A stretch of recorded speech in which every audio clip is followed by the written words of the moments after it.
I am totally illiterate. Philosophy is easy. Anyone could do it. Totally illiterate. What does Derrida mean by play? Because this, of course, was like a big issue in the reception of Derrida, interpreting all of the signification around. So in singular, it's je. There are a bunch of expressions with this in French, like the die is cast is les jeux sont faits. Okay.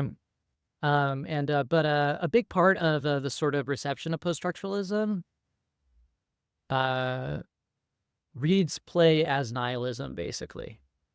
Reads play as nihilism, as sort of total freedom from structure, determination, sort of what words mean, right? So I was telling my friends that I got, and this is true, I was like reciting Shelley in my apartment and I messed it up and I screamed like that I'd fucked it up. And I got reported for that, for screaming obscenities. And my friend asked me, well, aren't you a Derridian? Don't you not care if you screw up a poem? Yes, we fucking care. Being a Derridian doesn't just mean everything you're okay with everything sucking. Play does not mean okay with everything sucking. Like reading sucking, definition sucking. You're not just okay with sucking if you are pro play, right? And when we're talking, and so remember, so Derrida on writing and play, just a quick 101 on this that we've just to recap what we've got up to this point. Derrida, remember, started with this 2-page sort of summary of deconstruction or deconstructive reading strategy, sort of, and this is like barely argumentative. It's like, I contend it is. I think it's important to see it as argumentative in some sense, but it's not straightforwardly argumentative. We had a great question from somebody on the Discord, is like, how is this justified? It doesn't seem to be justified at all. And people can look at that discussion if they're curious. I thought it was a reasonably good discussion. But we started this 2-page summary, and then Derrida says, okay, and now I've said all I mean to say, right? And he always likes to say this. This is a vouloir dire. So that's just, vouloir is meaning, right? It's infinitive for meaning, to say. Okay. And so now I'm going to just play for a while. Now I'm going to write, play for a while. So this whole text, all of Plato's Pharmacy, right, is, other than that intro, is Derrida trying to sew his reading onto Plato, is playing a while, right? So there's a sense in which this entire reading is play. But sort of in the Derridian understanding, right, you gotta work hard to play hard, okay? Derrida obviously cares what Plato is arguing and what Plato thought, right? And he cares, right, about accounting for the Platonic text, right? And the contention is that classicists cannot account for the text because they cannot explain what the Phaedrus is about, right? So not only do they they don't play as well, they don't work as well, right? So play is going to be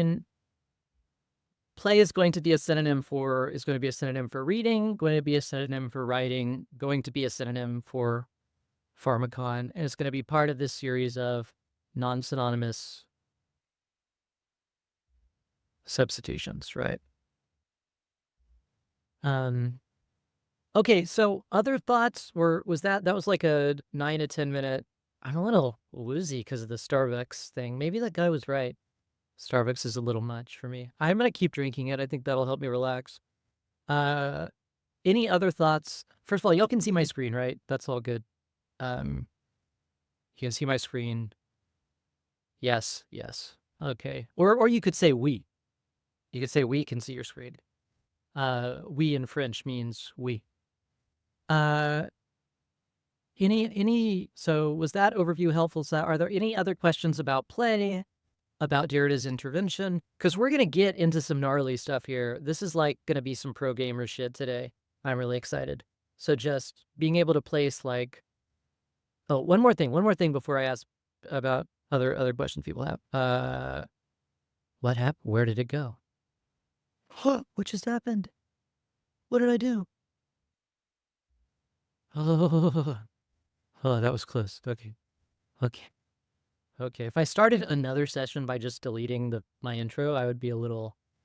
I'll be fine. I would have been fine, but still. Okay. So the Platonic text is a sort of case that demonstrates basically deconstruction true, to go really fast, right? To just go really, really fast. So like Derrida wants to win deconstruction is true. Deconstruction of truth is truer than truth, right? Even if you take down truth, and we want to take down truth, right? That is definitely our interest in this text. Want to take down the eidos, want to take down truth, want to game harder than anybody's gamed before. If Derrida can win, like, he reads Plato better than anyone else and is sort of, in a fundamental way, one of the first readers of Plato, right? Is one of the first, that he could be one of the first readers of Plato, however many years, 2,500 years after, is itself remarkable. But it's also would demonstrate, right, deconstructive reading strategies' effectiveness. So we can't just stop at, oh, this isn't my previous one. Maybe it's this one. You guys can't let me just skip myself like that. I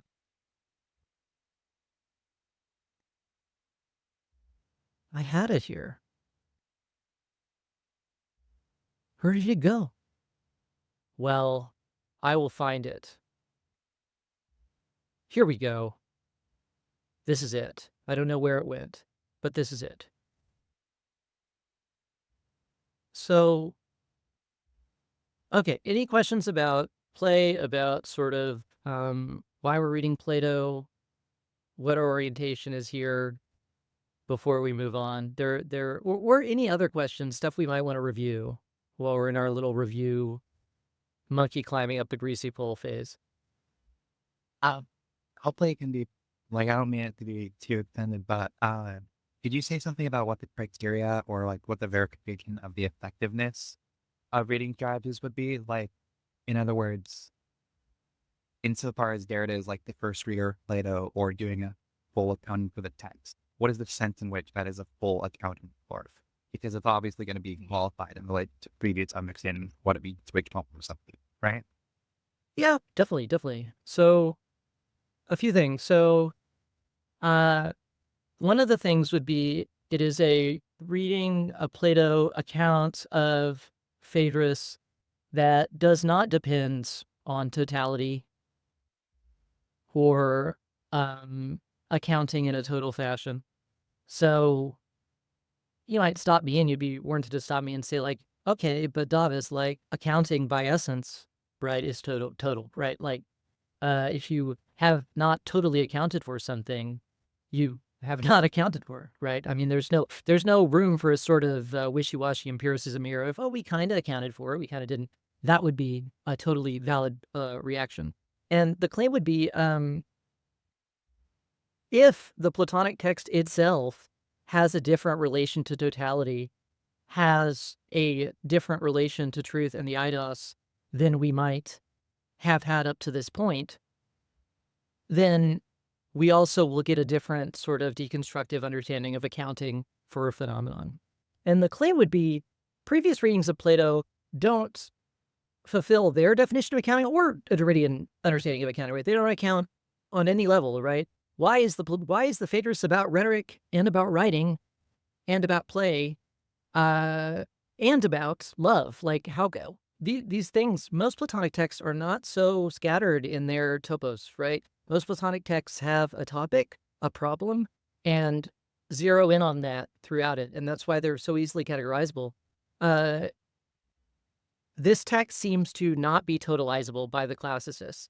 And so the Derridian argument would be deconstructive reading accounts for the totality and what exceeds by necessity the totality. So the argument would be writing, the Pharmakon play has a disjunctive deconstructive relation to totality. And Derrida has shown that accounted for that.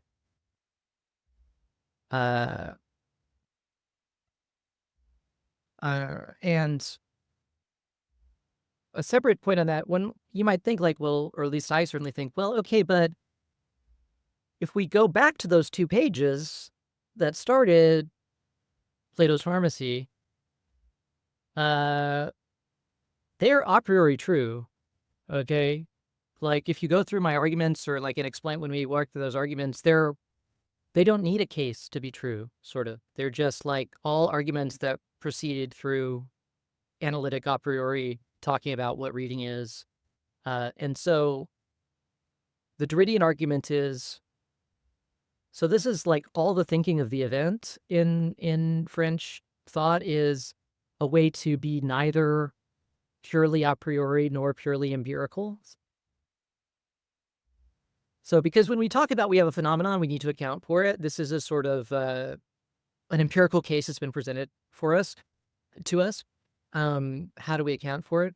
The Derridian argument is through reading it. So that's why Derrida, every time he reads, wants to basically totally reinvent. Like, his argument is every reading has to be inventive or it's not a reading. He has to basically totally reinvent what reading means, what deconstruction is. Every individual case presented with it. Okay. That was a sort of scatter response. Does that help, Paisley? Or Yeah, certainly. okay. Okay. So we talked some about this Pharmakon stuff last time. That was fun. Okay. Any other questions or thoughts before we just get going? Okay, cool. So we're back. Just a quick review where we're at. We've just talked about translation of Pharmakon as drug, being Derrida's favorite translation, and the argument that Pharmakon, even within Greek itself, sort of is difficult to translate, and tends to, in certain expressions and certain constructions, present itself as something univocal or one-sided or straightforwardly a remedy or straightforwardly a poison, right? So the example of the poison being Socrates in the Apology never calls the hemlock he's drinking anything but a Pharmakon. Example of the remedy side of things, this earlier discussion of, we had this quote of saying, I think it was around here, is a little higher up, but this quote of saying, we don't need to find it, but this quote where at one point in Plato, knowledge, philosophy, thought is a Pharmakon as remedy, right? There's no risk there. Okay, would anybody like to start us back reading here on, we're gonna do our 2 hands. Derrida loves 2 hands expressions. I'd love to. Okay, thank you. Now, on the one hand, Plato is bent on presenting writing as an occult and therefore suspect owl, just like painting, to which he will later compare it, and like optical illusions and the techniques of mimesis in general. His mistrust of the man could imagine, of sorcerers and pastors dispelled, is well attested. In the laws, in particular, he reserves an terrible punishment. According to an operation we will have to remember later, he recommends that they be exploded, expelled or cut off from the social arena. Expulsion and the ostracism can even be accomplished at the same time by keeping them in prison, where they would no longer be visited by the clean-ass level and slain that would bring them their food. Then, by depriving them of burial, at death he shall be cast out beyond the borders without burial, and if any priest is designated as burial, he shall be liable to prosecution for impiety at the suit of any repaired the big proceeding. Thank you. So On the just other one, hand, oh, well, oh, sorry, Hey. one just quick thing, just like, this kind of recalls to me sort of, Agamben likes Homo sacer being like kind of just a Roman thing, or at least it's important for his historical scansion. That's a whole can of worms getting into the like, when did biopolitics start, Agamben sort of thing. And I tend to side with Agamben on it against Derrida in their debate. I think Derrida really punts that debate and very bizarrely doesn't read Agamben very well. And Agamben, the snooty little fucker that he is, loves that. He just loves it. But this is almost like, I don't know if people agree or see that writing is and occult stuff almost homo sacer land, right? Can be sort of killed but not sacrificed. So just something I saw that. Okay, yeah. Please keep going. On the other hand, the king's reply presupposes that the effectiveness of the Pharmakon can be reversed. It can worsen the ill instead of remedy it. Or rather, the royal answer suggests that it, by ruse and or naivete, has exhibited the reverse of the true effects of writing. In order to vaunt the worth of his invention, this would thus have denatured the Pharmakon, said the opposite to Nontheon of what writing is capable of. He has cast the poison as a remedy, so that in translating Pharmakon by remedy, what one respects is not what the intended, nor even what Plato intended, but rather that the king says it has said, effectively deleting either the king or himself.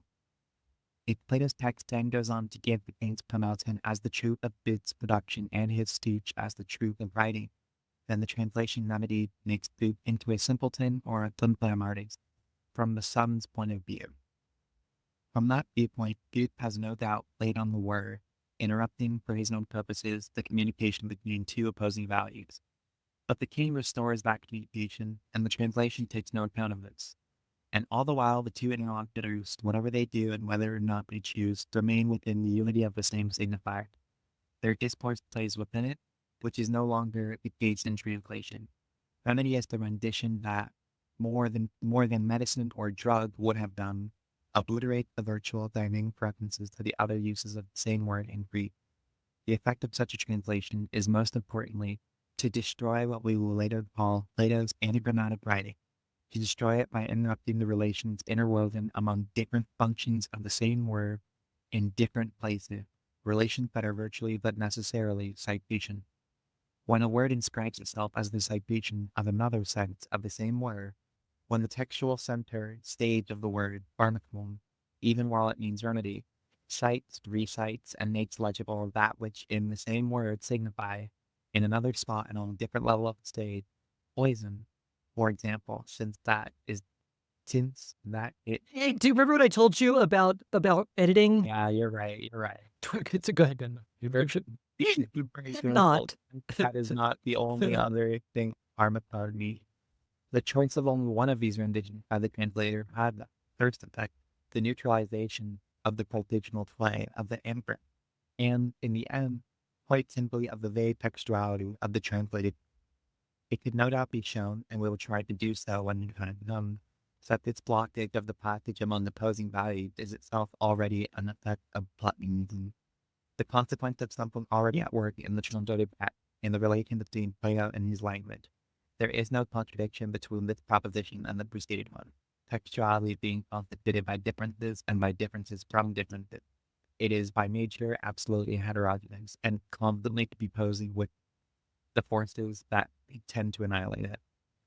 Okay, thank you. So I don't know how people feel. This is like really intense for me to read. I mean, just like, this is like a lot of argumentation here. It's very condensed, but if we were to just gloss through here, and please interrupt me if you have questions or something else you want to talk about, as always, that just reacting to this, we're gonna a few claims to just extract, right? So Derrida's gonna say textuality is a priori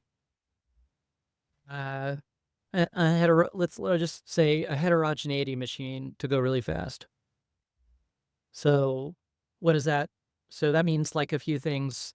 Every text is heterogeneous to itself.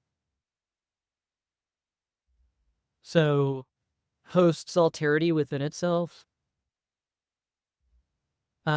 including, by definition, alterity that would murder it.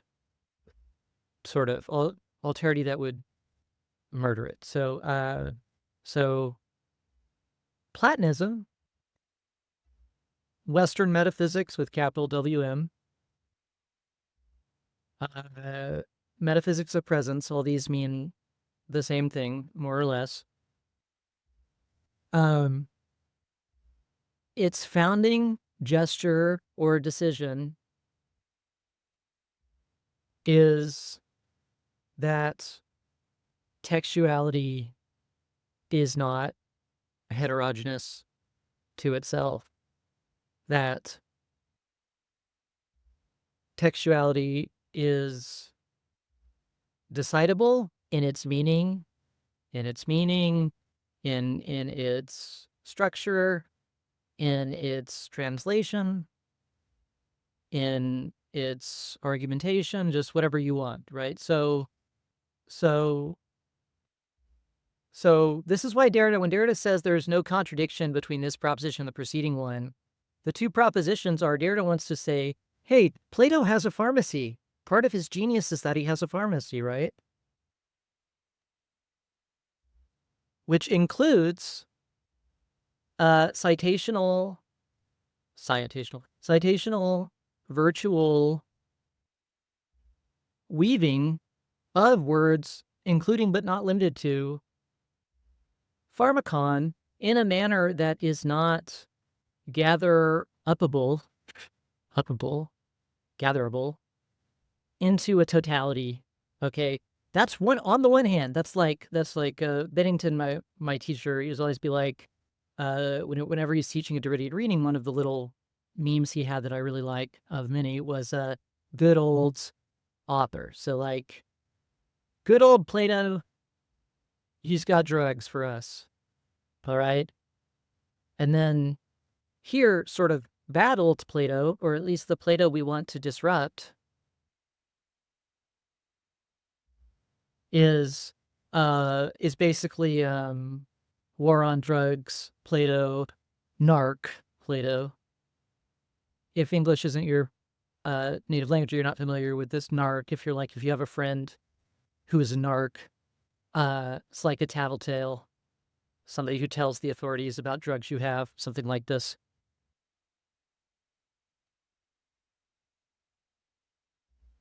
In this context being like somebody who's like tells about hey, Pharmakon can mean all these things, and actually we're just going to make it mean remedy or whatever. Okay, that was longer than I hope, but I hope that was helpful. Okay.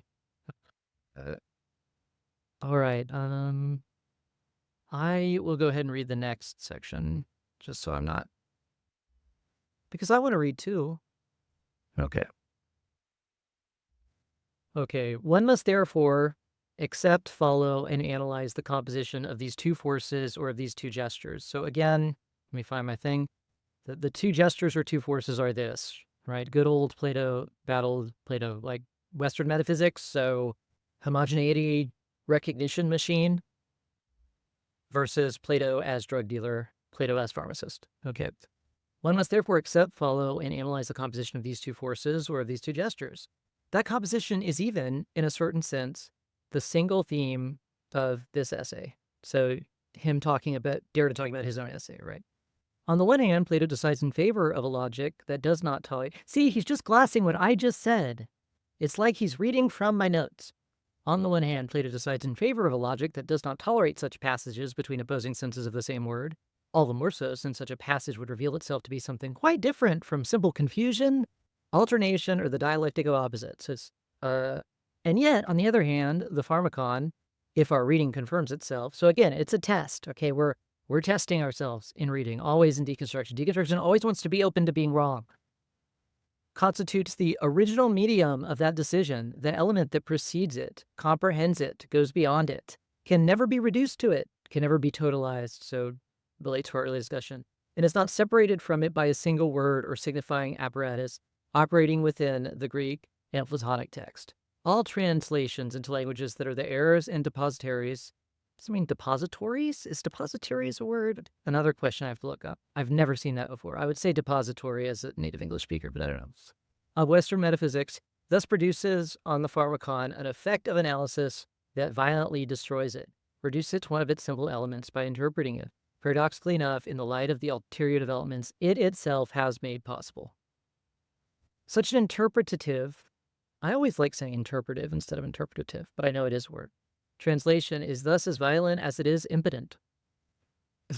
I know folks familiar with that sort of combination. It destroys the Pharmakon, but at the same time forbids itself access to it, leaving it untouched in its reserve.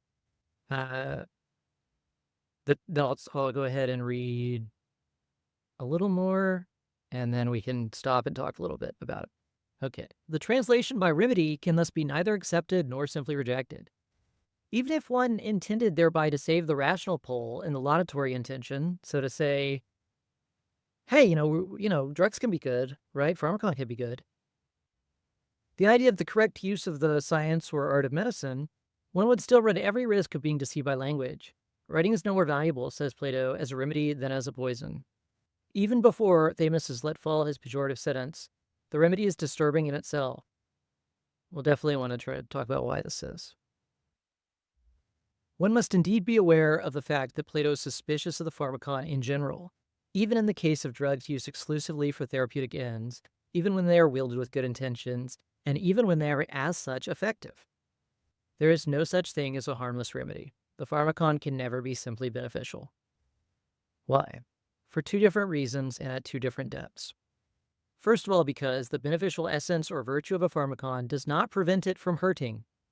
The protagonist classes the pharmaca among the things that can be both good and painful. The Pharmakon is always caught in the mixture mentioned in the Philebus, examples of which are hubris, that violent, unbounded excess of pleasure that makes the profligate cry like a madman, and relieving an itch by rubbing. Sometimes when you scratch your itch, if people have noticed, it just makes it itch more. That's Derrida's argument, and anything that can be treated by such a remedy. I love that Plato says that. Okay. This type of painful pleasure, linked as much to the malady as to its treatment, is a Pharmakon in itself. It partakes of both good and ill, of the agreeable and the disagreeable. Or rather, it is within its mass that these oppositions are able to sketch themselves out. Okay. Is this tracking for people? Does this make sense? If not, any questions, any thoughts?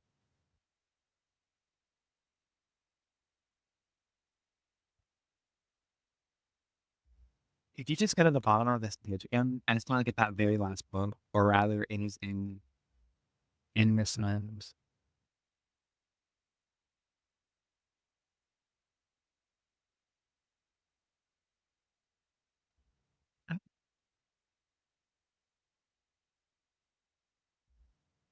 Okay, I have a question. So Great. I guess this is kind of like tell me what you think of this. It sounds like basically the point is that by so we talk about ulterior developments, and what the ulterior developments is referring to is the translation into one of the languages, which is the heir of Western metaphysics. Sorry, where's the... Okay, here we are. Okay, yeah. Go ahead. Yeah. So that is the translation of the Pharmakon into one of the languages, which is the heirs of Western metaphysics, right? And it seems like, correct me if I'm wrong, what he's saying is that the decision to translate qua reduction of Pharmakon to one of its simple elements, one of its multiple possible virtual meanings, the decision to reduce it shows the facts or like the possibility of the virtual possibility of the other meanings, and the writing which comprehends this, total virtuality of what is translated and what is not translated shows that both the decision to translate and the decision not to translate are like, as it were, homologous or ontologically equal decisions. Is that that's my understanding of undecidability in its context? Yeah. So I think that's excellent, and that is yes. So I would say yes. The small qualifier I would have, or the small thought I would have, is this is really nitpicking. Basically, what you just said is totally right, and just really for my own sake, I'm really just saying this, but just like this so there's no option not to translate, even within Greek. Yeah, of course. That's Of course. that's Decision. so a decision that is maybe a decision that is hospitable, a decision that is hospitable to the multiplicity of pharmakon, that lets of pharmakoite plural that lets the pharmacy operate, versus a decision that wants to shut it down, a sort of DEA decision. And the question is sort of, are these sort of a piece? Are they the same in a certain way? The claim would be,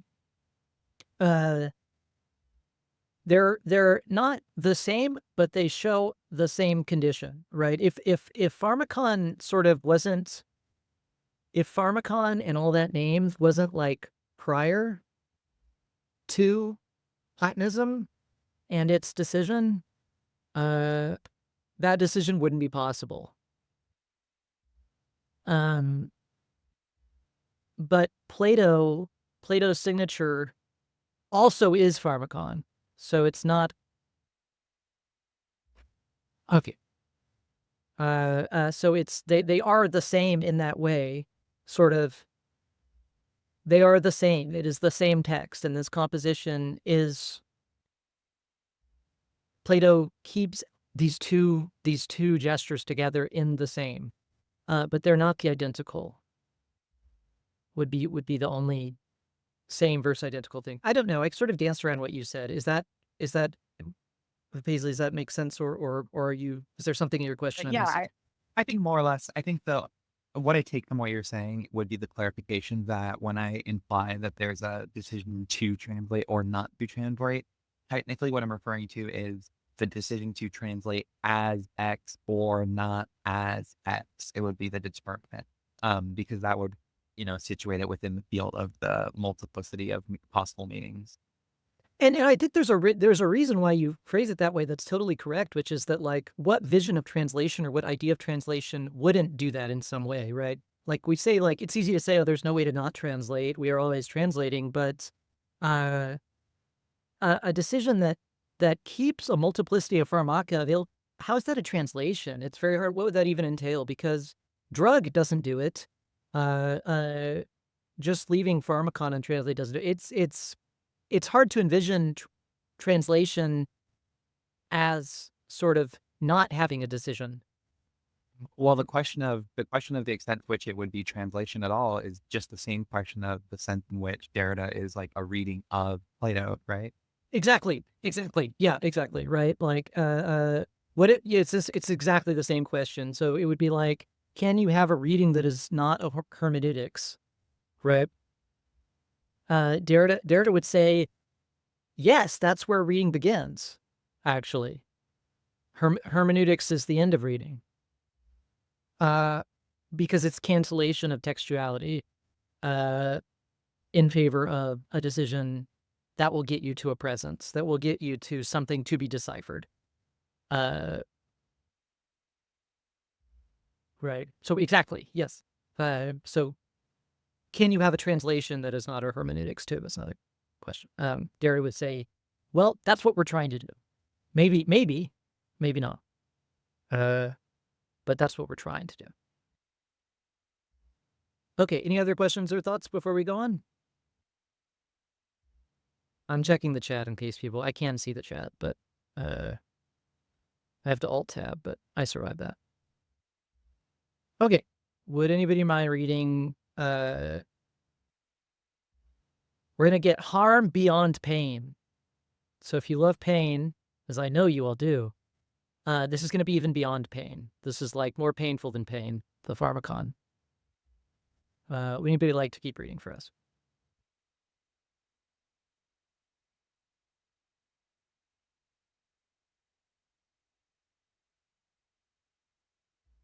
Hello? Harry, keep... Yeah, I have grabbed my Microsoft. From then again, right? Then again, more profoundly, even beyond the question of pain, the pharmaceutical remedy is essentially harmful because it is artificial. Here, Riki, you have a kind of weird thing with your. I don't know, is if you're like banging around with it or something, or slam, or if Is you're. this happening? Okay, it's better now. I don't know if you were don't slam your mic against anything while you're talking. Oh, I was holding it in my hand when playing the tab. Now it's happening again. Now it's happening again. Oh, yeah, there's something inside it, I think, like shaking. Like a living thing?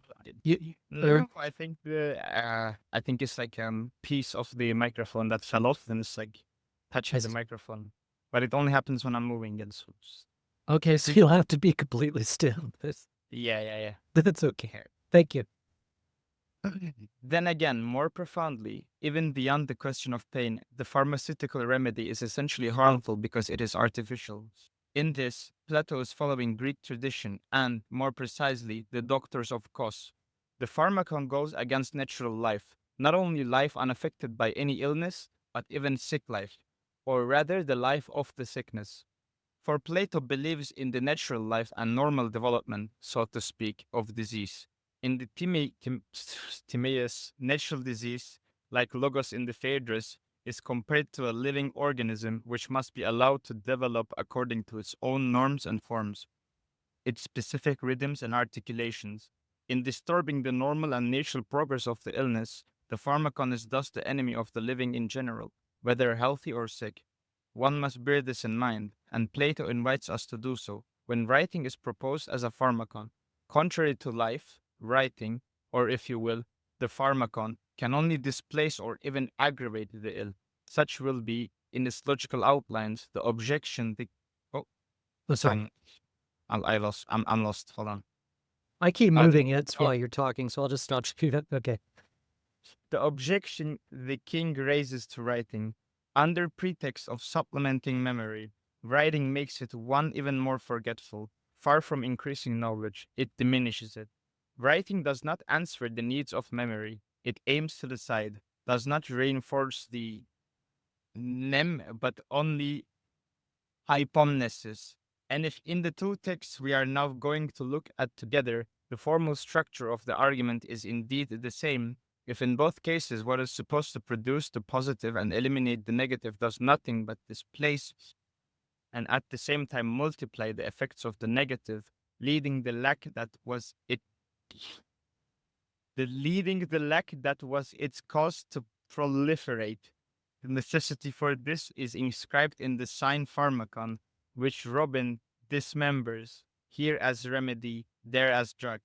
We expressly said that the sign pharmakon, intending thereby to mark that what is in question is indissolubly a signifier and a concept signified. Holy shit, sorry, bro. No, thank you. No, you did great. Yeah, no, please. I Struggle the bit. yeah. I think that this little preface to Derrida talking, I think we should talk a little bit about. But I don't know. I'm getting really excited, and that's always when I am not as good of a glosser, I feel, or at least that's my personal feeling about myself. So, but this is so exciting to me. This is like going nuts. I forgot how good this chapter 4 is. This is really like the meat of Plato's pharmacy here. But if people just to go through the basic steps of the argument here. So, it keeps it on that page, man. You guys are going to be shocked. Next week, I'm going to show up with a notes program or a notes thing that's going to be so systematic and so without error. I'm going to blow you all away. But for now, I'm still in this shitty Adobe Acrobat notes thing. But okay, so the basic claim is that harm is not pain or death, right? For Plato, right? In a radical sense. Because pain and death are part of the natural life of every organism. And of every disease. Natural disease is an organism too and has a natural life too. And, say what you want about COVID. I mean, love it or hate it, be morally against it or not, but it's very good at being a virus. It's probably an artificial industrial accident virus from a Chinese lab, but it's very good, bracketing that, good at being a virus, right? Plato would hate that it was artificial, not that it was a really good virus. He would praise it. But so there's a normal and natural product of progress of an illness. Pharmakon, qua pharmakon, is unnatural, displacing, and can unnaturally extend or unnaturally end a life.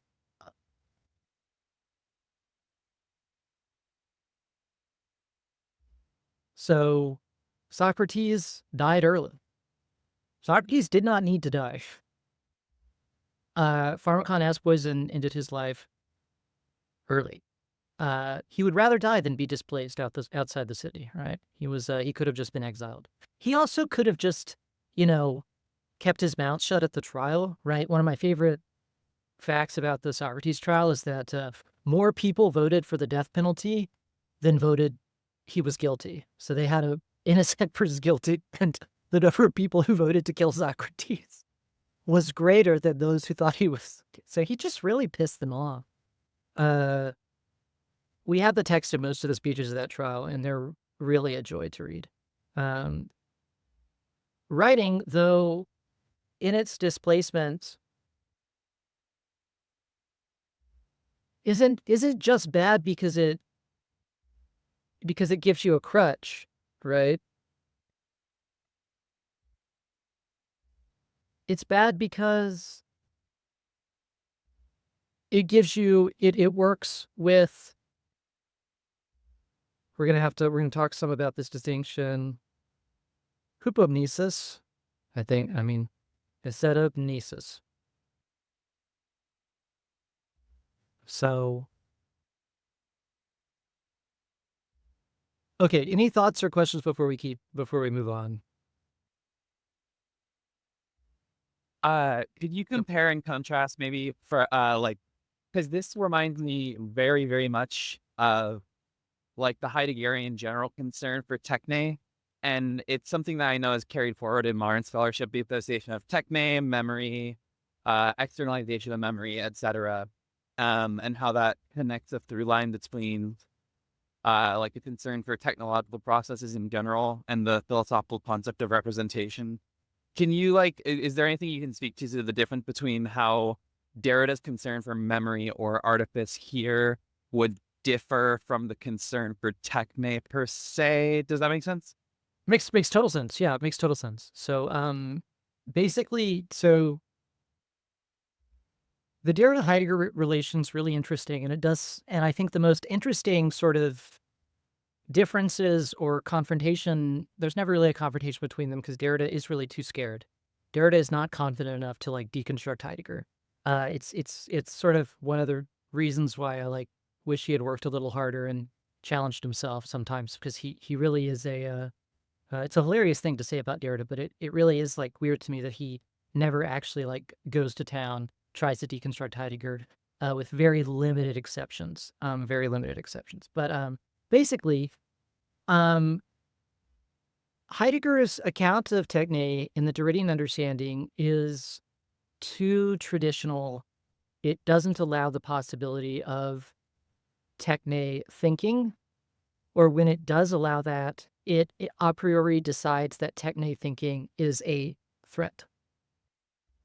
So, an example of this, in my view, is, for example, the Agamben. So, in a lot of ways, Agamben is like a deconstructive thinker who decided that deconstruction was bad, and he would just be a deconstructive thinker who kept saying deconstruction was bad.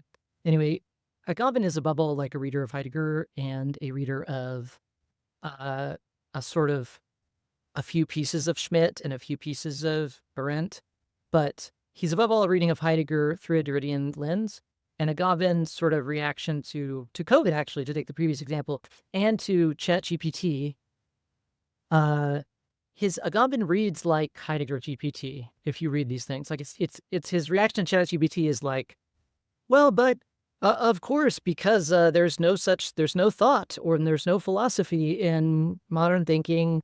That has all been forgotten. So of course, artificial thought, artificial relation to language. We've forgotten our relation to language. That's why we love ChatGPT. Like, can you imagine anything Heidegger would that is less Heidegger ChatGPT than we've forgotten our language, our relation to language, and that's why we love ChatGPT. That's like Heidegger GPT, right? And the sort of Derridian argumentation is, and if you're interested in this at all, the best, probably my second favorite or third favorite Derrida essay is Of Spirit. And it's all about reading this word spirit in Heidegger and about distinguishing between deconstruction and a sort of Heideggerian analysis on this level. And so Techne does think, science does think for Derrida.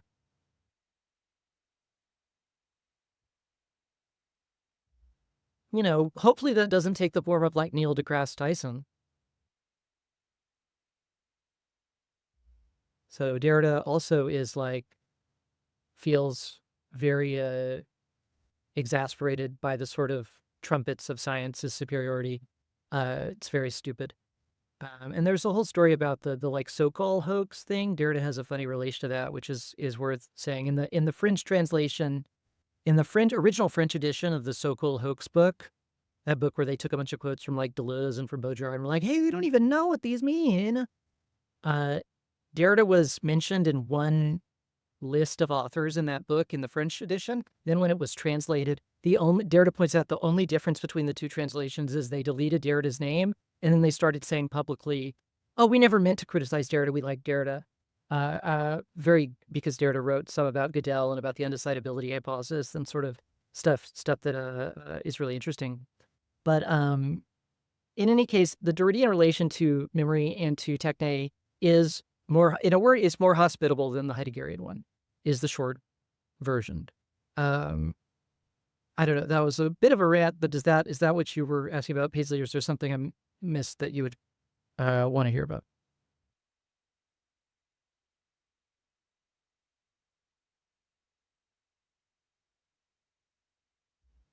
Paisley, does that make sense? I think Paisley's phone broke. Hi, I'm sorry, my Wi-Fi just reset. Yeah, I was just saying it sounds like what you're saying is that the Derridian view of the Heideggerian understanding is that like it essentially can't read Techne because it presupposes that Techne is outside of the field of representing anything really. So it can't account for it in the same way that Derrida wants to account for Plato's text, right? So I think I would agree. I would sign on to that generally. I think the status of representation is hard here because I think that so Heidegger too would want a thought of reading that is not founded on mortgage to representation. And representation itself is like metaphysics of presence stuff for Heidegger. This is going very fast.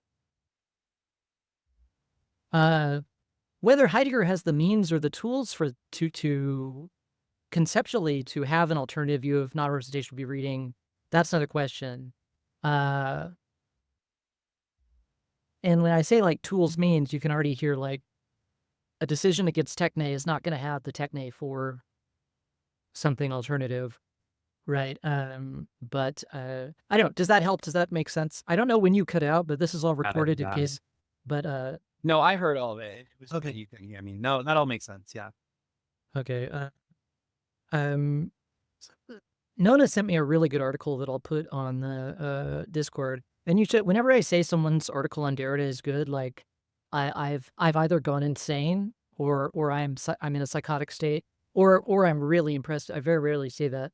But there's a really good article on this exact question and sort of distinguishing and understanding Heidegger versus Derrida on Techne, which is like the totally good place to start with it, that I'll post in the Discord.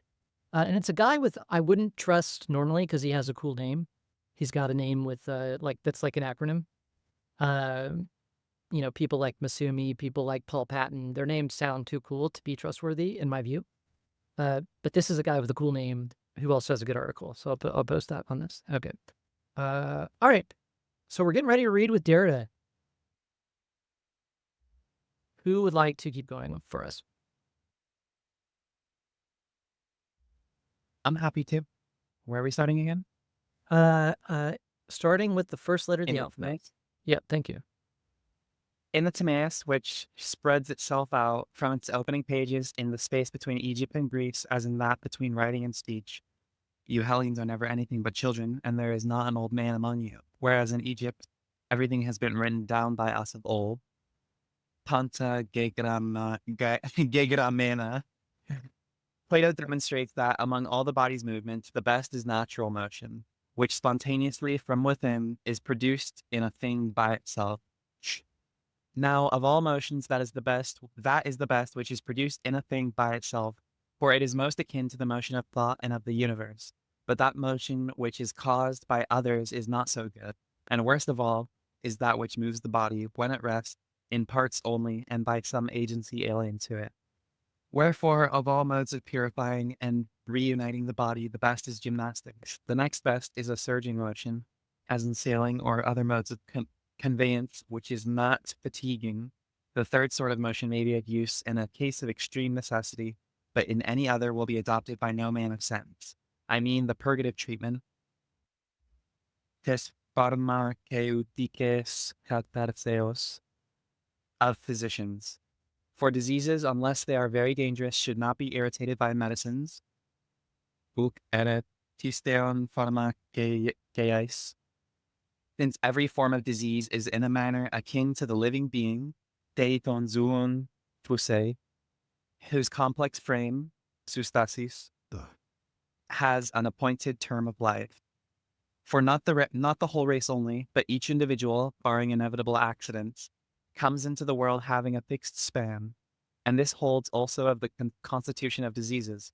If anyone, regardless of the appointed time, tries to subdue them by medicine, pharmakeis, he only aggravates and multiplies them. Wherefore we ought always to manage them by regimen, as far as a man can spare the time, and not provoke a disagreeable enemy by medicines. Pharmakeuonta. The reader will have noted. Oh, okay. Yeah. Go ahead. Yeah. The reader will have noted that 1. The noxiousness of the Pharmakon is indicted at the precise moment the entire context used to authorize its translation by remedy rather than poison. The natural illness, too, the natural illness of the living is defined in its essence as an allergy, a reaction to the aggression of an alien element. And it is necessary that the most general concept of disease should be allergy. From the moment the natural life of the body ought only to follow its own endogenous motions. Just as help is autonomous and automatic, normal disease demonstrates its autarky by confronting the pharmaceutical aggression with metastatic reactions, which displace the site of the disease, with the eventual result that the points of resistance are reinforced and multiplied. Normal disease defends itself. In thus escaping the supplementary constraints, the superadded pathogeny of the Pharmakon, the disease continues to follow its own course. 4. This schema implies that the living being is finite, and its malady as well, that it can have a relation with its other, then, in the allergic reaction, that it has a limited lifetime, that death is already inscribed and prescribed within its structure, in its constitutive triangles. Quote, the triangles in us are originally framed with the power to last for a certain time, beyond which no man can prolong his life. The immortality and perfection of a living being would consist in its having no relation at all with any outside. That is the case with God in the Republic. God has no allergies. Health and virtue, hugia kai arete, which are often associated in speaking of the body and analogously of the soul in Gorgias, always proceed from within. The Pharmakon is that which, always springing up from without, acting like the outside itself, will never have any definable virtue of its own. but how can this supplementary parasite be excluded by maintaining the boundary, or let us say, triangle? Okay, thank you. So any thoughts? This is Derrida just reading and glossing this bit from the Timaeus? Yeah, from the Timaeus. Any thoughts or questions on this, first of all, just in reacting to it?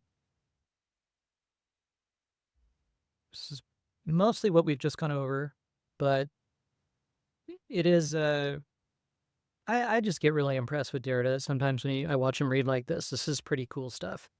But it's basics of what we've just gone over is Pharmakon's basic problem is its non-naturality, that it is an intervention, that it is external to the beings it would save, means it is fundamentally heterogeneous to health and heterogeneous to living being. It's a very weird to literal. This is Sophates. It's weird literal translation here, but yeah, I think Derrida's points just important to underline reasonably well. No, don't generate an image. What are you doing? In this context, Plato's only talking about Pharmakon as a remedy, right? And he's saying so it's like even in its best case as a remedy, Pharmakon is still bad because artificial for Platonism, right? Triangles thing. One of the funniest parts of Platonism for me is that we all have triangles in us. Got to have good triangles. Okay, yeah, good. The one thing I want to briefly ask or potentially add is that it's not merely that it's bad because it's artificial, but it's bad because the thing upon which it intervenes, like just at the point where we think it's ready to restore life relative to our life, he points out that it is destructive of life relative to the disease's life. So it feels like it's not merely that it's artificial, but the sense in which it is artificial is that like creating it at all implies that it's separate from any life that it would operate upon, which is a way of saying it's artificial. But I thought that the point about how the disease itself acts like life is important, that it resembles it.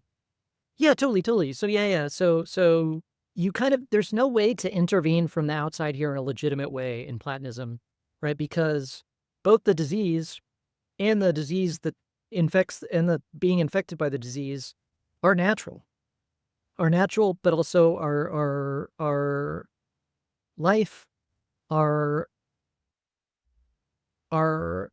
they have a fixed term that they are carrying out, right? Yep. Good. Which feels like it would be a way of saying, among other things, that the world into which it intervenes already includes externality, like the relation between an organism and its outside as another organism is already included. And so representation of that or intervention into that will necessarily, it has to destroy or resolve this difference between like the inside and the outside of a given life. Yeah, absolutely. So that's very well put.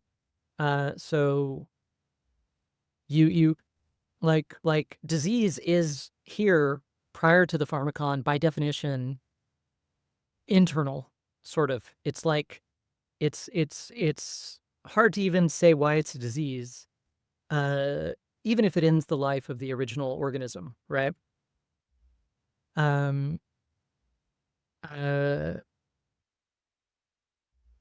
It's internal to the organism and to life and to itself, sort of. I mean, allergy is not possible. This is like the God has no allergies argument. And at least not legitimately possible. So that's always going to be the weird Plato shuffle of like, okay, well, then why are there even pharmaca then, right? So like, there's no way to exclude. Already sort of admitted, if they can intervene, they're not fundamentally external, right? If life can't have a relation, yeah. So like acting like the outside itself. So I think that mirrors your language, Paisley. You're just saying like, externality itself is sort of denied by Plato here. Am I translating you accurately, or Yeah, more or less. The only clarification, or like the thing that I'm emphasizing, is that like the world which the Platonic standpoint has before it, prior to its active like representation, already includes the internal difference. So it's like it's not just a denial of externality, but the denial of externality occurs precisely by the mechanism of recognition of externality in the whole or in the totality, right? yes, yeah. So yes, I agree.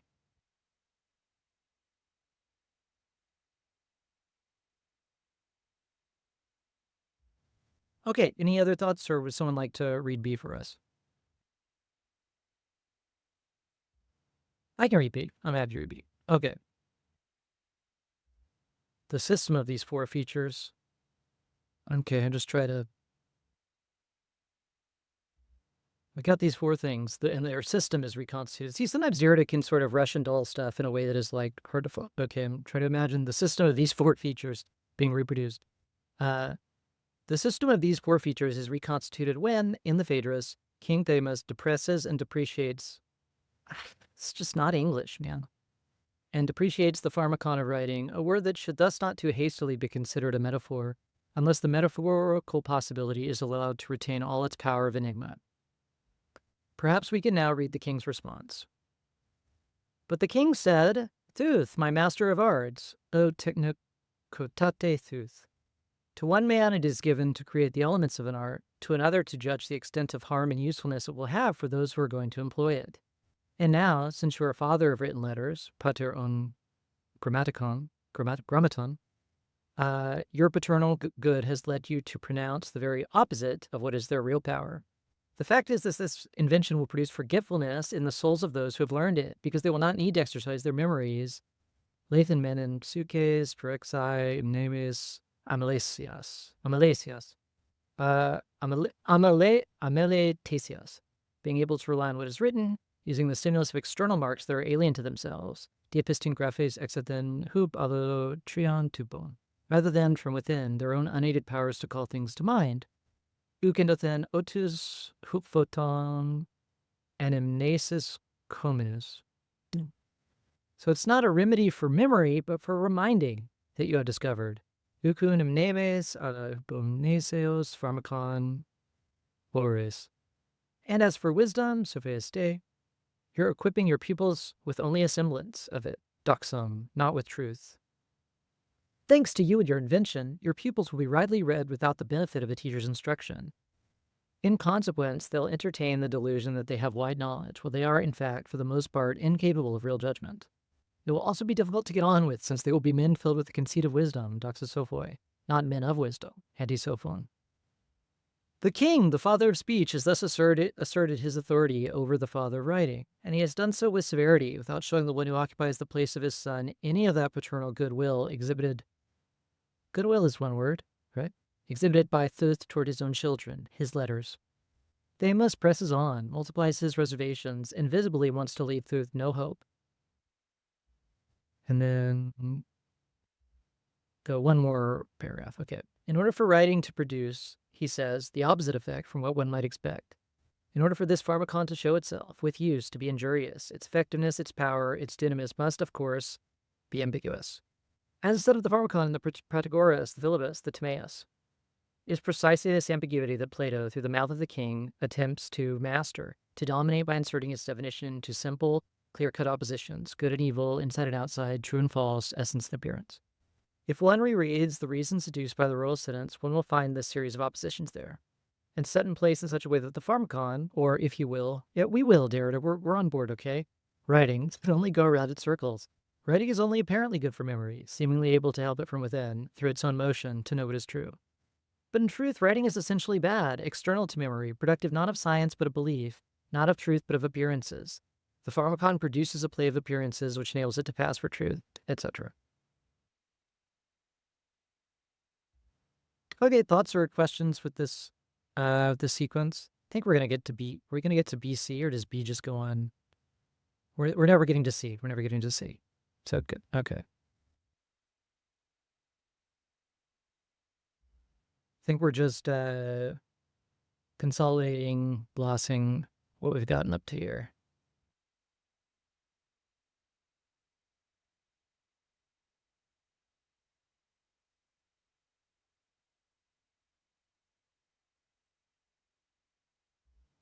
Oh gosh, this is like a blockbuster paragraph. I remember this one. Okay. Who would like to continue for us?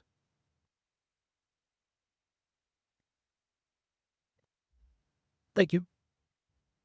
But while in the Philebus and the Protagoras, the Pharmakon, because it is painful, seems bad wherever it is beneficial, here in the Phaedrus, as in the Timaeus, it is passed off as a helpful remedy, whereas it is in truth harmful. Bad ambiguity is thus opposed to good ambiguity, a deceitful intention to a mere appearance. Writing's case is grave. It is not enough to say that writing is conceived out of this or that series of oppositions. Plato thinks of writing and tries to comprehend it, to dominate it, on the basis of opposition as such. In order for these contrary values, good, evil, true, false, essence, appearance, inside, outside, etc., to be in opposition, each of these terms must be simply external to the other, which means that one of these oppositions, the opposition between inside and outside, must already be accredited as the matrix of all possible opposition.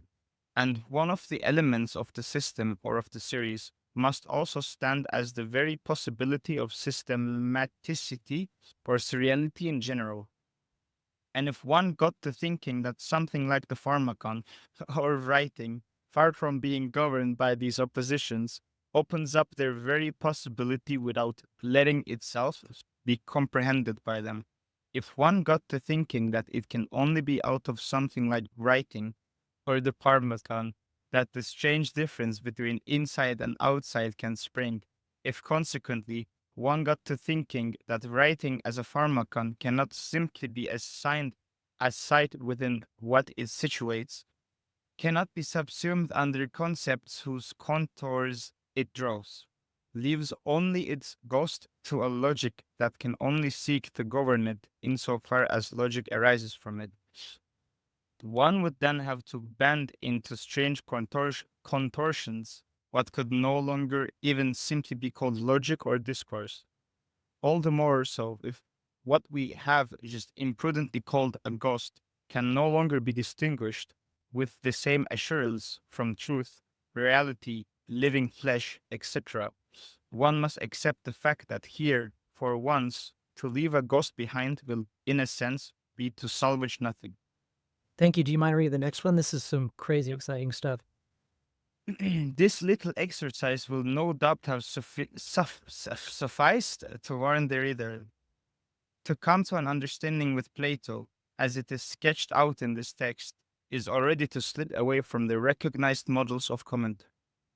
From the genealogical or structural reconstitution of a system, whether this reconstitution tries to corroborate or refute, confirm or overturn, mark a return to Plato or give him a send-off, in the quite Platonic manner of Chirein. What is going on here is something altogether different. That too, of course, was still completely other. If the reader has any doubt, he is invited to reread the preceding paragraph. Every model of classical reading is exceeded there at some point, precisely at the point where it attaches to the inside of the series. It being understood that this excess is not a simple exit out of the series, since that would obviously fall under one of the categories of the series. The excess, but can we still call it that, is only a certain displacement of the series, and a certain folding back, which will later be called a remark, of opposition within the series, or even within its dialectic. We cannot qualify it, name it, comprehend it under a simple concept without immediately being off the mark. Such a functional displacement, which concerns differences, and as we shall see, simulacra, more than any conceptual identity signified, is a real and necessary challenge. It writes itself. One must therefore begin by reading it. If Thank you. writing, oh, Yeah, but no, please go on. Please go on. Yeah, please. Okay. if writing according to the king and under the sun produces the opposite effect from what is expected, if the pharmacon is pernicious, it is because, like the one in the Timaeus, it doesn't come from around here. It comes from afar. It is external or alien to the living, which is the right here of the inside, to logos as the zoon it claims to assist or relieve. The imprints of writing do not inscribe themselves this time, as they do in the hypothesis of the Thesis, in the wax of the soul in intaglio, thus corresponding to the spontaneous auto, I don't know how to say this word either. It's okay. We can skip it. Okay, autochthonous motion of physical life, knowing that he can always leave his thoughts outside or check them with an external agency, with the physical, spatial, superficial marks that one lays flat on a tablet. He who has the techne of writing at his disposal will come to rely on it. He will know that he himself can live without the tupois going away, that he can forget all about them without their leaving his service. They will represent him even if he forgets them. They will transmit his word even if he is not there to animate them, even if he is dead, and only a pharmakon can be wielder of such power, over death, but also in cahoots with it. The pharmakon and writing are thus always involved in questions of life and death. Okay, let's try to consolidate and sort of summarize a little bit. If I had to pick like one sequence that you could sort of withdraw from this whole essay, and it's like this is the thesis, this is the sort of fundamental claim, I would probably pick these paragraphs. So I think it's reasonably important to feel confident about what they're saying and what the argument is, right? So let's try to reconstruct a little bit. So what's going on here? Why is this so important? Do other people feel the sort of drama of it, even if parts of it are fuzzy?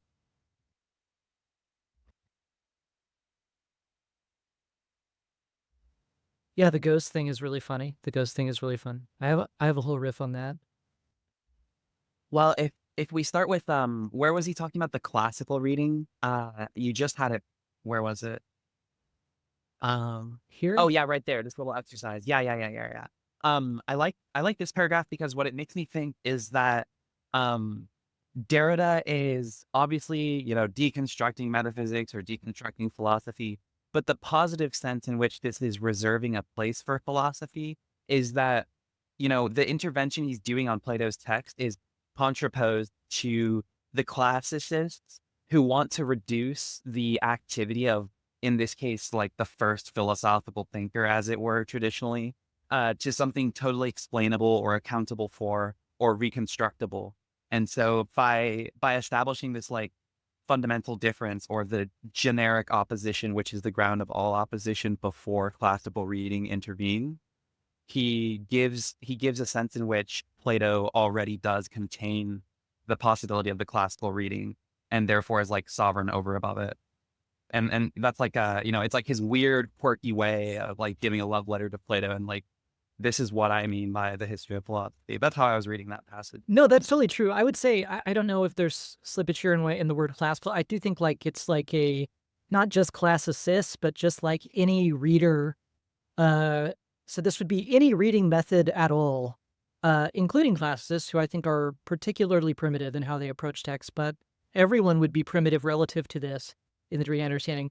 But it would be like, exactly as you're saying, the Platonic text is sort of, Plato is way better than anyone realizes in terms of complexity, in terms of vigor, creativity, possibility created by his text. And in this way, Derrida is somebody for whom philosophy is still quite young, quite alive, quite bristling with potential, if only we could read it. If only we could have an encounter with it. that exceeds classical reading models. And so, yeah, there's like a fundamental irony or a fundamental just misunderstanding between like a Derridian or deconstructive relation to, say, Plato, to Hegel, to Heidegger, even to any quote-unquote traditional philosopher, where Derrida loves them more than you do. He thinks that they are better than you realize, Mr. Classes or Mr. Platonist or whoever is reading these folks. He's not he's fundamentally conservative in this way, that these canonical texts still like are flickering, are blinking with promise if one can have a reading orientation that measures up to them.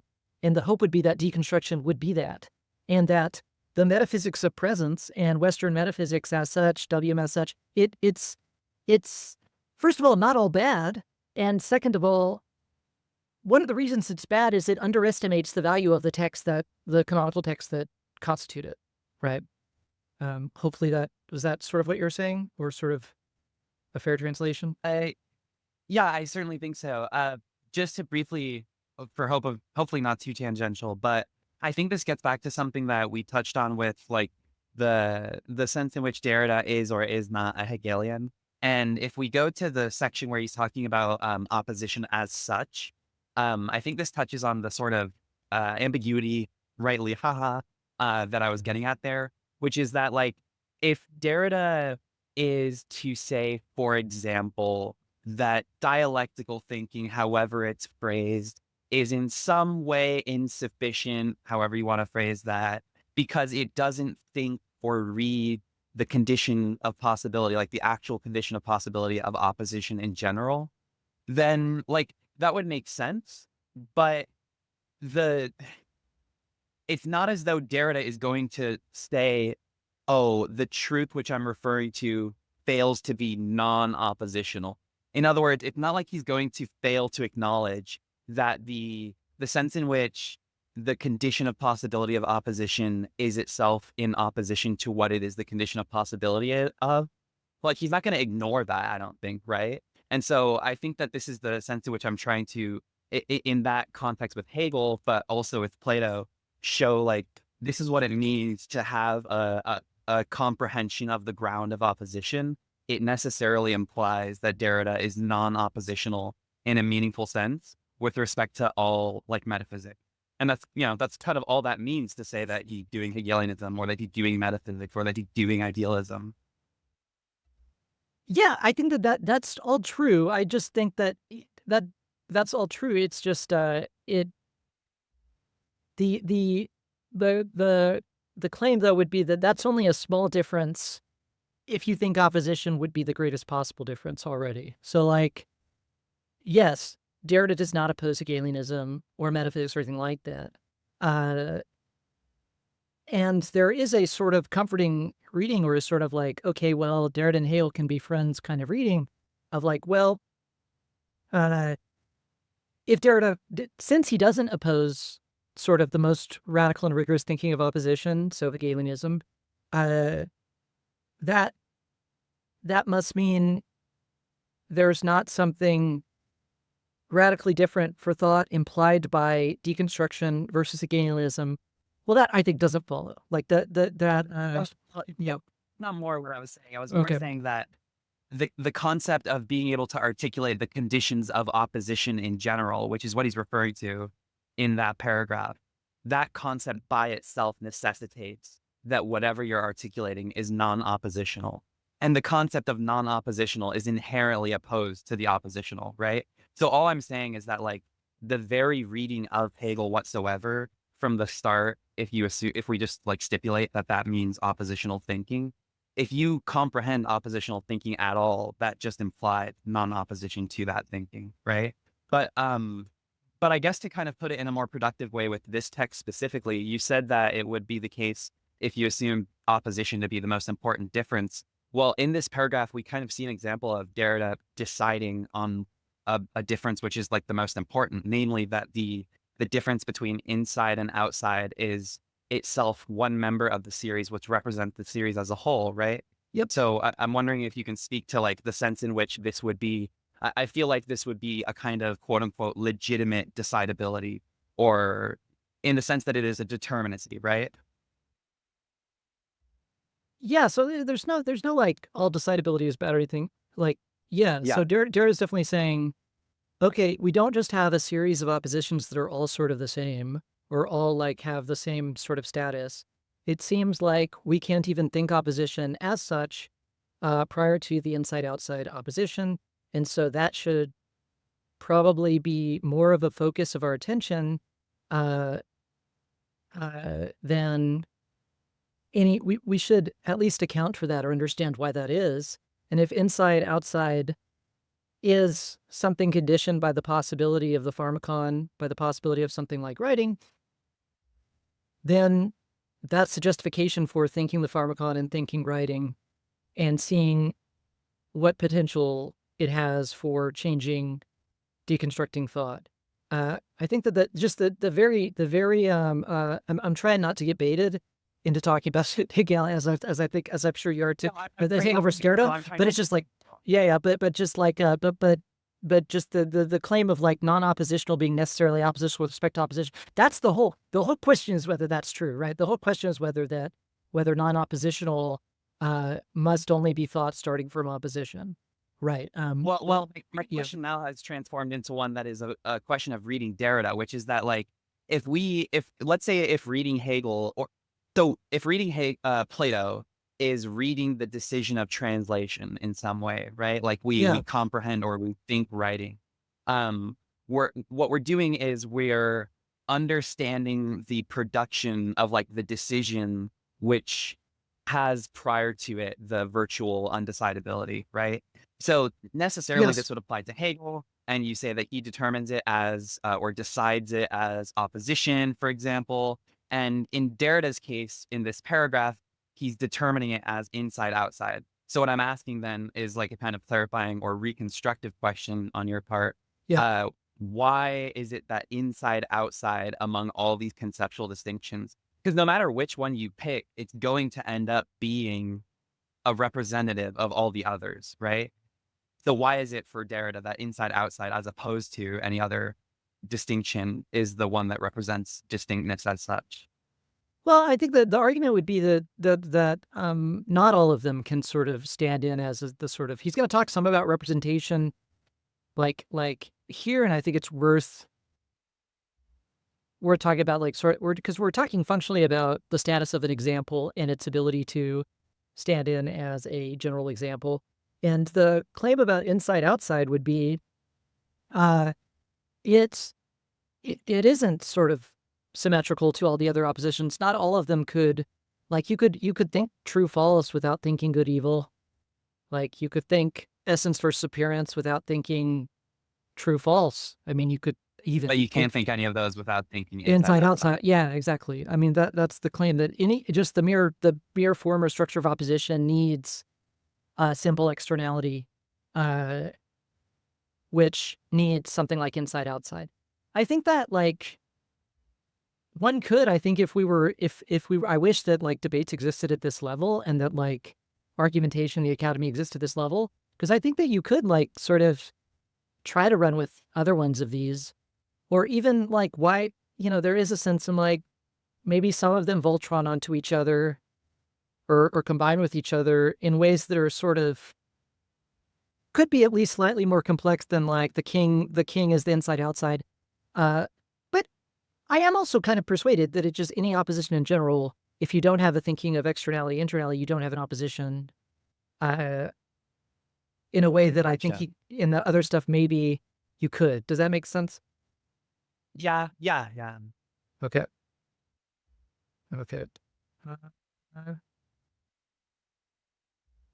Any other stuff here to... So, and then we have here like sort of negating or just not negating, but just sort of like,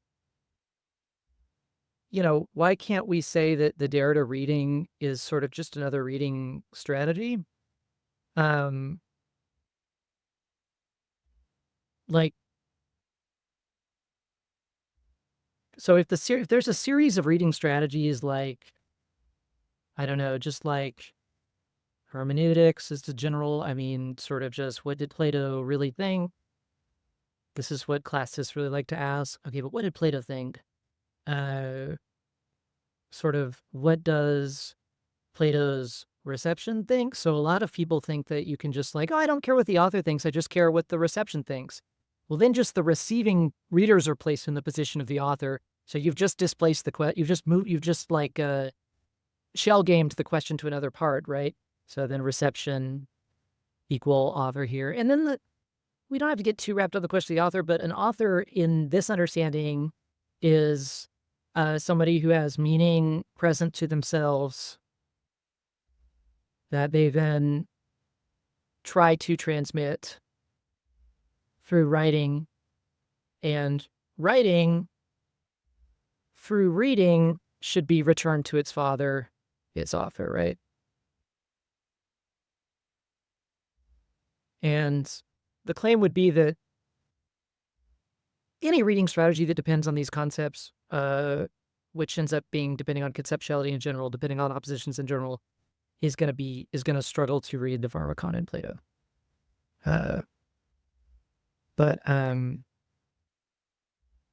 Okay, so I think we can get to representatives here.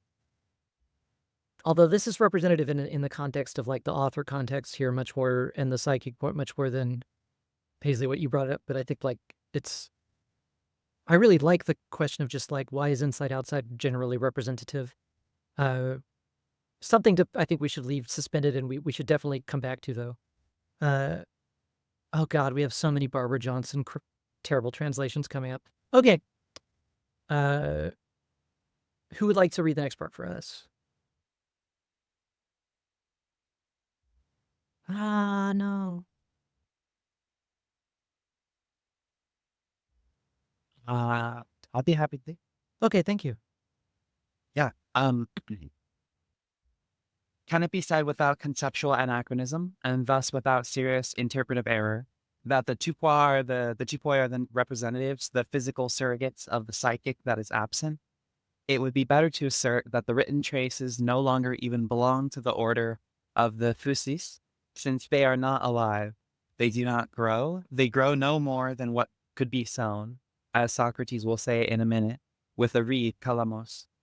They do violence to the natural, autonomous organization of the Miming. How do you pronounce that, Miming? I don't know. Maybe. In which Thesis and Suke are not opposed.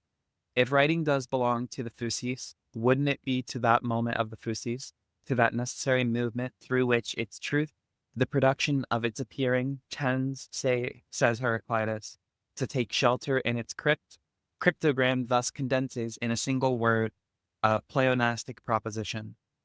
If one takes the king's word for it, then it is this life of the memory that the Pharmakon of writing would come to hypnotize, fascinating it, taking it out of itself by putting it to sleep in a monument. Confident of the permanence and independence of its types, typos, memory will fall asleep, will not keep itself up, will no longer keep to keeping itself alert, present, as close as possible to the truth of what is. Letting itself get stoned, médusé, by its own signs, its own guardians, by the types committed to the keeping and surveillance of knowledge, it will sink down into lete, overcome by non-knowledge and forgetfulness. A Thai reference, Giga Chat. Memory and truth. Sorry, I'm so sorry. No, that's Memory great. and truth cannot be separated. The movement of aletheia is a deployment of mneme through and through. A deployment of living memory, of memory as psychic life in its self-presentation to itself. The power, non-truth of non-knowledge. This is why writing, at least insofar as it sows forgetfulness in the soul, turns us toward the inanimate and toward non-knowledge. But it cannot be said that its essence, simply and presently, confounds it with death or non-truth. For writing has no essence or value of its own, whether positive or negative. It plays within the simulacrum. It is in its type the mime of memory, of knowledge, of truth, etc. That is why men of writing appear before the eye of God not as wise men, sophoi, but in truth as fake or self-proclaimed wise men, doxosophoi. This is Plato's definition of the sophist. For it is above all against sophistics that this diatribe against writing is directed. It can be inscribed within the interminable trial instituted by Plato, under the name of philosophy, against the sophists. The man who relies on writing, who brags about the knowledge and powers it assures him, this simulator unmasked by Thamos, has all the features of a sophist. The imitator of him who knows, as the sophist puts it, mimetes to sopho. He whom we would call the graphocrat is as much like the sophist Hippias as a brother. Like the Hippias we see in the lesser Hippias, he boasts about knowing and doing all, and mainly, which Socrates twice in 2 different dialogues ironically pretends he has forgotten to include in his list, about having a better understanding than anyone else of mnemonics and of mnemotechnics. This is indeed the power he considers his pride and joy. Then in Techne also, the same man will be true and false? It would seem so. And now, Hippias, consider the question at large about all the sciences, and see whether the same principle does not always hold. I know that in most arts you are the wisest, sophotatos, of men, as I have heard you boasting in the agora at the tables of the able stores of your at the tables of the money changers, when you were setting forth the great and enviable stores of your wisdom. Moreover, you told us that you had brought with you poems, epic, tragic, and dithyrambic, as well as prose writings of the most various kinds, and you said that your skill was also preeminent in the arts, which I was just now mentioning, and in the principles of rhythm and harmony and of orthography. And, if I remember rightly, there were a great many other accomplishments in which you excelled. I have forgotten to mention your art of memory, which you which you started to use by He's glory. such a he's a gamer. He's a prankster. Socrates. Okay, so go ahead. And I dare say that I have forgotten many other things, but as I was saying, only look to your own arts, and there are plenty of them, and to those of others, and tell me, having regard to the admissions which you and I have made, whether you discover any department of art or any description of wisdom or cunning, whichever name you use, in which the true and false are different and not the same. Tell me, if you can, of any, that you cannot. Not without consideration, Socrates. Nor will consideration help you, Hippias, as I believe. But then, if I am right, remember what the consequence will be. I do not know what you mean, Socrates. I suppose that you are not using your art of memory. Okay. Do you want to keep going, Paisley? Yeah, Thank you. Okay. The sophist thus sells the signs and insignia of science, not memory itself, neme, only monuments, nemata, inventories, archives, citations, copies, accounts, tales, lists, notes, duplicates, chronicles, genealogies, references, not memory, but memorials. He thus answers the demands of the wealthy young men, and that is where he is most warmly applauded. After admitting that his young admirers cannot stand to hear him speak of the greater part of his knowledge, in greater Hippias, the sophist must tell Socrates all. What then are the subjects on which they listen to you with pleasure and applause? Pray enlighten me, I cannot see.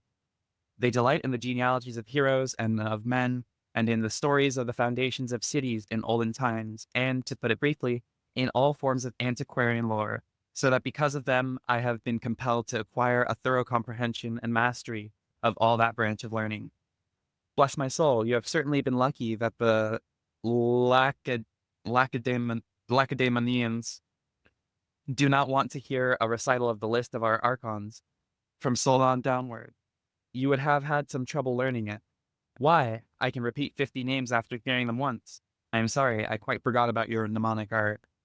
Oh, God, I love Socrates. He's such a troll. Oh, and we're gonna get to Tegalides. Okay, do you want to read this one? Just this is the last, and then we can talk. We're gonna get to him. True.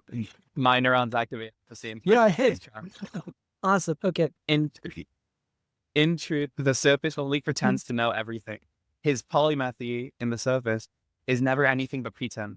Insofar as writing lends a hand to hyponesia and not to live memory, it too is foreign to true science, to anamnesia in its properly psychic motion, to truth in the process of its presentation, to dialectics.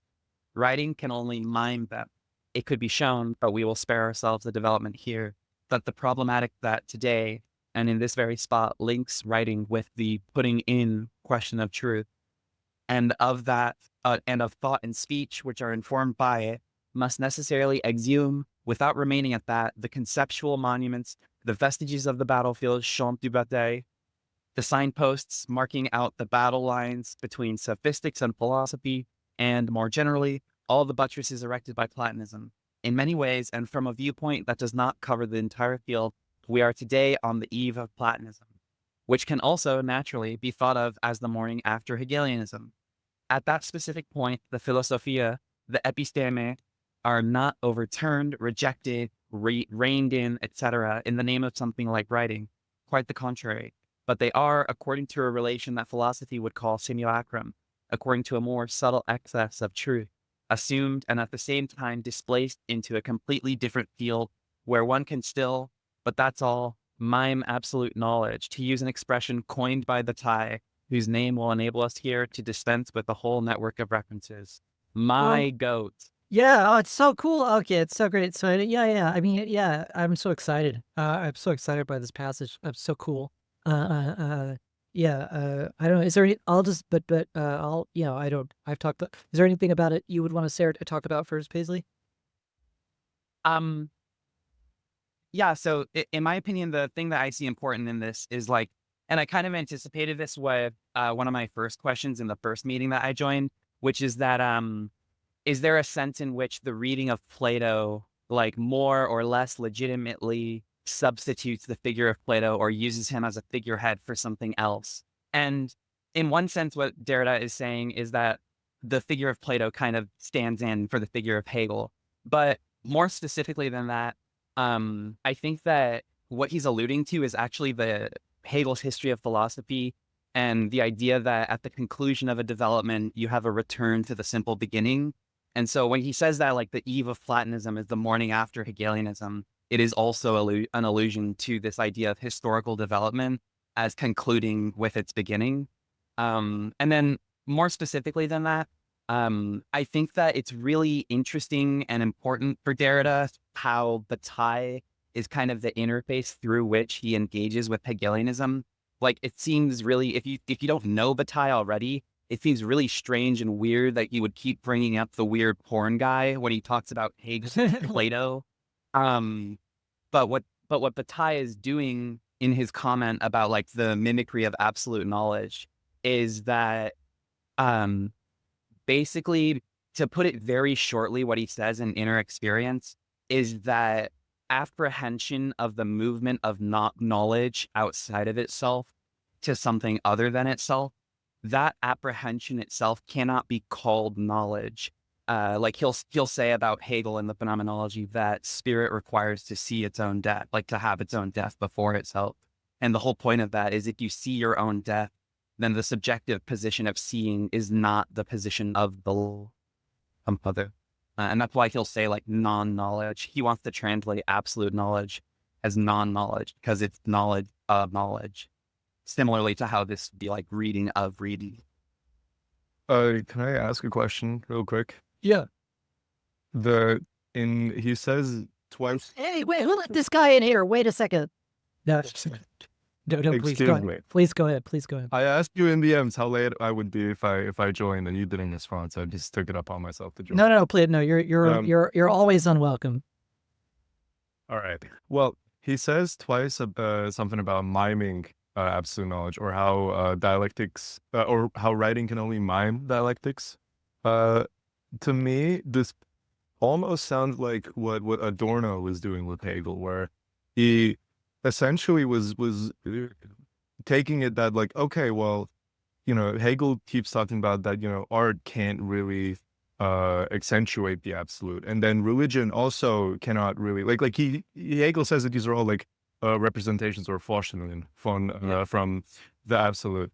And what Adorno then says is, he says, well, okay, if philosophy is really just like using language to express this, Adorno makes two claims. He says, first of all, well, we cannot really have this absolute knowledge then, because it would require us to quite literally understand everything, which is, a bit of a misreading. But another thing that Adorno says is that, well, this, what if language itself is also just like a representation of the absolute, and we still haven't really concretely touched the absolute.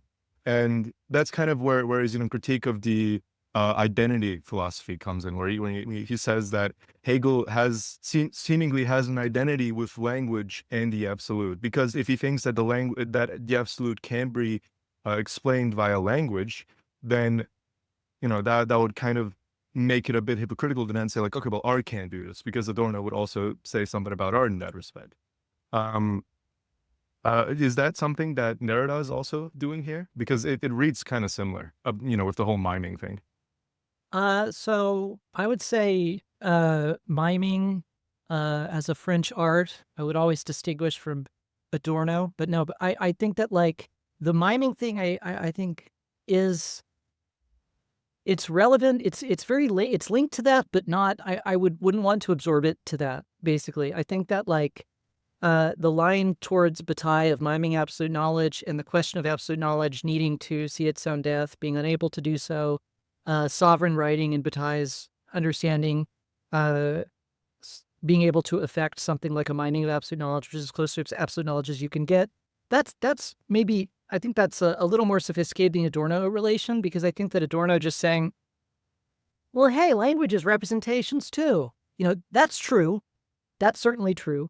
And Derrida in Blah would say absolute knowledge wants to get rid of time, because time is nothing other than the movement of signification and the movement of reading. And that's why the sort of last chapter of AK is as confusing and as confused and as indecipherable as it is on this question of time. And Hegel ultimately is going to be unable to explain what it means to read him, who reads the text, who signs the text. All these textual questions are things that are not answerable for absolute knowledge. Even granting certainly all the claims about, yes, absolute knowledge isn't knowing everything. Yes, it's not a catalog. Yes, it's not a universal encyclopedia. It's that to which nothing can happen because it has already programmed such a plasticity, such an openness that nothing can surprise it. It has no future functionally. That even if we give the best reading of absolute knowledge we can, it can't account for writing. It can't account for itself being read. That certainly is the Derridian understanding and Derridian sort of response to Hegel. I think that like the Adorno point, certainly, I don't know Adorno super well, luckily, but I think that Adorno certainly is coming from a position of trying to stage the dialectic, perform the dialectic as a displacement of the dialectic. And yeah, of course, Derrida's trying to do that too. Bataille's trying to do that too. I think in ways that seem to me more effective. But, I'm not an expert on Adorno. But I mean, again, just what does miming concretely here mean? Like, what does miming absolute knowledge, or writing can only mime? If I may, so just to help maybe clarify this in this context, what Derrida says of Bataille in the From Restricted to General Economy, Hegelianism Without Reserve essay in Writing Indifference, he says that Bataille is a, quote, simulated repetition of Hegel. And essentially what I take that to mean is that Bataille takes as his object the Hegelian text, which includes the position of absolute knowing, and supposes basically that he himself, as the reader of that text, either already is or is not described by the position of absolute knowing. In the case that he is described by the position of absolute knowing, then the basis for any relation to the text is removed, because the basis of that relation was supposed to be the difference of myself from the text. Yeah, why read it? Why read the phenomenology, right? If you're already absolute, yeah. But go ahead. Yeah, sorry. Yeah, and so that's going to be Bataille's version that gets him to the conclusion of non-knowledge, which Derrida is here importing as a term from Bataille, which is just to say that Bataille thinks that absolute knowing shows itself to be non-knowledge because the original condition of knowledge is the sense of separation of myself from the outside, or from like objectivity as a whole. And the success of knowledge would be the assimilation of the outside. But the assimilation of the outside would be the production of the contradiction of the condition which initially impelled knowledge. That's why he thinks that the nature of absolute knowing is non-knowledge, and the system which describes the condition of the production of absolute knowing is the system of non-knowledge. That's obviously not all of it going to be imported into Derrida, because Bataille goes on with like, the solar system and general economics and like energy and forces.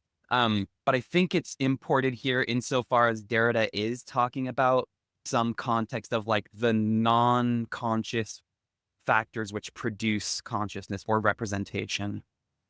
No, totally. I think that's all right. I mean, if it's, I think that's all correct. I think also if to just translate it into a sort of Cohavian context to make Slinky really upset. Bataille obviously really likes Cohavian, the Cohavian reading. One way to think of it is you have to mime absolute knowledge in the same way you have to mime the putting to stake of your life in the master-slave dialectic. Because if you die, you don't, knowledge doesn't continue, right? You have to mime absolute knowledge, mime the death of knowledge, because if you actually do it, you're dead.